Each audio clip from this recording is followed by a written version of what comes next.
नाही, आता तिन्ही नेते पक्षांचे जे आहेत म्हणजे काँग्रेस राष्ट्रवादी काँग्रेस, शिवसेना, शिंदेसाहेब गट आणि भारतीय जनता पक्ष हा मोठा पक्ष आहे. या तिघांची नेतेमंडळी बसून ठरवतील त्याप्रमाणे आम्ही कार्यकर्ते अंमलबजावणी करू.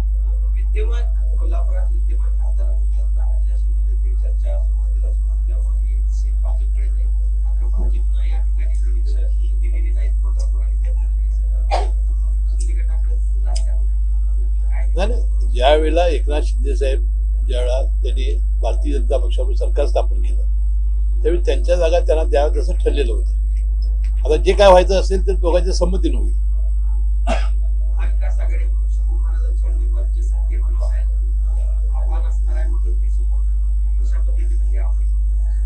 आता ते लोकांनी ठरवायचं आहे काय. आता महाराजांनी राहू नये असं आम्हाला सगळ्यांना वाटत होतं. एक सगळ्यांचा आमचा आदर्श होती.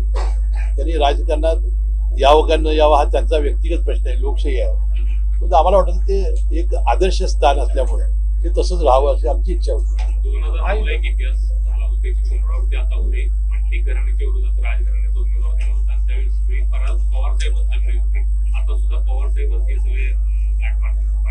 ठीक आहे, आता ते लोकशाहीमध्ये लोकांनी ठरवायचं असतं, कुणाला निवडून द्यायचं ते लोक ठरवतील. महायुतीच्या उमेदवारांची सगळी जबाबदारी आपल्या खांद्यावर असणार आहे. त्या पद्धतीने कसं, कारण दोन्ही उमेदवार हे आपल्याला निवडून आणावे लागतील. तर कोल्हापूर जिल्ह्यात आता महायुतीच्या एका घटक पक्षाचा मी मंत्री आहे आणि महायुतीमध्ये आहे, त्यामुळे दोन्ही लोकसभेच्या जागा निवडून आणण्यासाठी आम्हाला जीवाचं रान करावं लागेल, हाडांची काढं रक्ताचं पाणी करावं लागेल आणि दोन्ही जागा निवडून आणावे लागतात.